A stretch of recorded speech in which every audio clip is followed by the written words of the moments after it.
can judge the distance.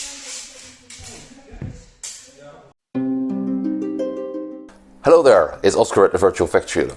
I've been wanting to do a massive review of all the messes out there for quite some time now, but I've run into the very unfortunate circumstance that a lot of good sword makers have started to defy the laws laid down by the City Council by making long knives.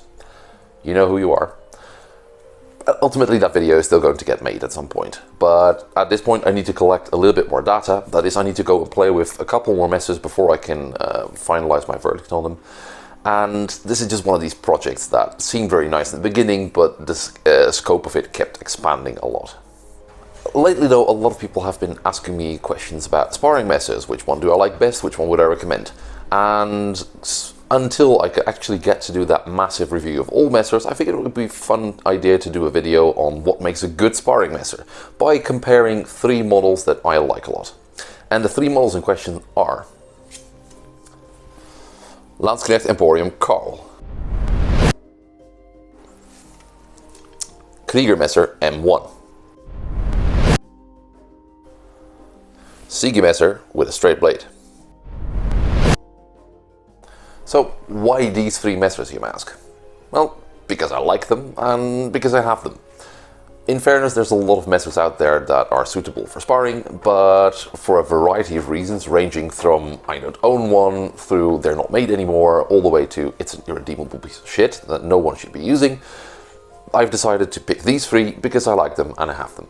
This is not meant to be just a review video, of course, but I will start by quickly going over each model and talking about their strong suits. So let's start with Karl. Now, Karl is the smaller brother in the Landsknecht Emporium family, and it shows in stats. Whereas the Günther and the Gottfried are pretty thick, chunky, and they hit like a freight train, but also have amazing handling, Karl tones all of these characteristics down just a notch. So the Karl kind of retains the good handling that Landsknecht Emporium messers are known for. The people at LE know their originals, and it shows in this model. It has really good point control, and for cutting it's also very nice.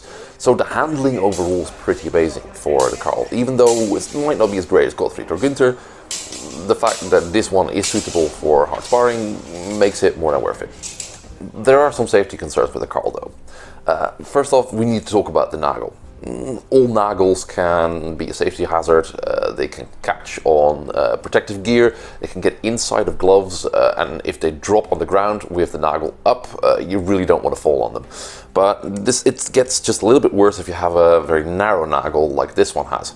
And although the standard model has a slightly wider nagel nowadays, I still would think that it could be a little bit wider. At the very least, I had to tip mine with these rubber archery blunts. And overall, I think that having a broader nagel, so getting yourself a customized version with a broader nagel type, or perhaps even a side ring, might be a lot better in this case. The flex is good enough to thrust safely. It is there, but it's not terribly flexy. So a hard thrust is still a hard thrust, and you should be careful with them. So finally, about durability. LE messers get a bit of a bad rep for durability, but I think they might have either sorted the issue out, or the design of the Karl is just perfectly suited for abuse. The edges are quite thick, and it's held up pretty well with vigorous training over the past few years, so I have no complaints about that. Something you might want to take a look at is, of course, the fact that this messer has no pommel, and you will find that at the end of the grip, the wood tends to chip a bit more often. Not to a terrible degree, but it might be a concern. Now, in summary, this messer might have some issues that you do need to work around, but you get amazing handling in return for that, and that makes it like a very nice sparring suitable messer. Next up is the Krieger M1. Now, it might not exactly be a looker, but it is one of the safest messers you can possibly get, as the stats might already indicate. Now, the handling isn't necessarily bad. You can make stuff work with this if you already know how to do it, but you can definitely tell that safety and not handling was the main priority of this messer. I will say though, it's very light, so when you do a lot of sparring, the fatigue becomes a problem at a later stage, which is nice. Now, the thing where this messer really shines is in safety. Unlike a lot of other messers, you don't necessarily have to pull blows when doing hard sparring with this particular messer because it's just so light, and the point of balance is also a little bit closer to the guard than a lot of non-sparring messers that you find out there. The other thing is, of course, that the flex is pretty good. It's very flexy, and if you stab someone, it will generally not be much of a problem. And finally, I do like the nagel design on this quite a lot as well. It's pretty broad, it's pretty thick over here, and it also doesn't have the tendency to scoop into other people's gear while you're getting close for arm wrestling, for instance. All in all, the safety features are pretty good, and I feel pretty comfortable handing this thing to a beginner to get their first taste of sparring with Messer with. Now, when it comes to durability, in my previous review of the Krieger, I already remarked that the guard was rattling a bit. Well, that basically hasn't changed. The guard still rattles, but for the rest it's still very much intact, no serious edge damage, and that grip will probably outlive me. I think this messer was designed for people who mostly want to do competitive sparring, and it does that job really well. It's very suitable for people who want to do hard sparring without necessarily having to worry about pulling their blows to keep it safe, because the messer will mostly do that for you. And finally, the SIGI Messer. Now, to be fully honest, looking at the pictures and stats, I first expected something that was very light and mostly meant for sparring for a long time competitively, but it turns out this is just a really good all-rounder that's also very, and I mean very stabby. Let's have a look at the stats here. The handling on this messer is different. It's not bad, but it's different. It's very narrow and thin, much like those messers we sometimes see in German illustrations from the late 15th century. And that means that it handles differently from most messers you might be used to. Now, it's pretty long, it's pretty thin, and it's got a point of balance that's relatively close to the guard. That means that it doesn't really have that pronounced pivot point down the blade that some other messers have, like the Karl, for instance, has this very strongly. And that means that if you're a more cutting-oriented fencer, you might not enjoy this all that much. However, because of its thrusting capabilities, the fact that it's long, the fact that it doesn't really wobble on the strong all that much, allowing you to control the bind, and the fact that it flexes quite a lot, allowing you to actually commit to thrusts, combined with a thick point, actually allowing you to commit to thrusts, makes this very nice if you're a thrust-oriented fencer or you want to work in the windings a lot. That said, handling-wise, it's pretty nice if you want to focus on Landsknecht. I've enjoyed it quite a lot. Small note on the nagel though, it's a little bit thin. Now, it makes up for that by being quite wide, so I haven't experienced it being a problem, but it's something to keep in mind. It could be a little bit thicker in my opinion. Ultimately, it would be even better, of course, if it were a side ring, because side rings are ultimately better in regards to safety than nagels.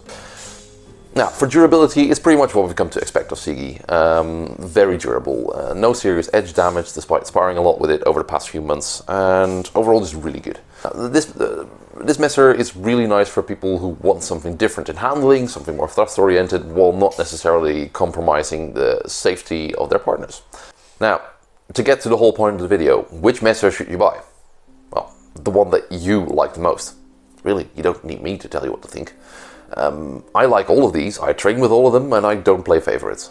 And this video is going to be outdated before you can finish saying außen über durchstechen anyway, so I'd rather have you to take away from your time spent on watching something on YouTube that you get some characteristics that make a good sparring messer, so you can make an educated decision for yourself. So these should be your takeaways from this video. First off, determine why you would want a sparring messer in the first place. Do you want to pressure test your very fancy, amazing Landsknecht technique? Well, then get something with really good handling, because otherwise your life is going to be very frustrating indeed. Do you just want a messer to be able to play with all the guys, gals, and non-binary pals who mostly do longsword in your club? Well, safety is going to be your main priority, isn't it? Another thing that you should be asking is how many messers can you buy? Do you want all of the messers? Then it might be nice to invest in a nice reproduction messer and a mostly safety-oriented sparring messer next to it. If you're only going to be buying one messer, which I can't blame you because swords are heckin' expensive, then getting something more of an all-rounder might be a better idea. So really ask yourself the question, why are you getting this Messer? That's really important. Now, regardless of your priorities, any Messer that you're going to be doing some sort of free play with should have safety features, and these are really non-negotiable. The weight shouldn't be that high. You need to be able to control the blade even at high speeds, and if it becomes heavier than 1 kilo, that's going to be pretty difficult. So weight is an issue. Also, flex. The Messer should flex at least a little bit, and preferably more, because broken ribs are not fun. And finally, take a really good look at the nagel. Is the nagel going to slip into people's protective gear? Then maybe get a Messer with a different nagel or a different Messer altogether. And really, sword makers, pay attention. Start putting rings on Messers more often, because these are just a lot better for safety. And finally, for durability, well, get something with a thick blade. Thin blades are closer to sharps, having better handling, of course, but they're going to burr really easily. So get something with a durable and thick blade, because that will allow you to both keep your Messer in fighting shape for longer, as well as your sparring partners. So a win-win, I'd say. So these are pretty much the characteristics that I would like you to look out for if you're deciding which sparring Messer you would like to buy. So that wraps up another video. So let me know what you think about it in the comments, leave any questions that you might have there as well, and while you're at it, don't forget to check out Patreon, like these amazing people have did, to get access to previews and tutorials and much more. And having said all that, I say to all of you, okay doei, and until the next one.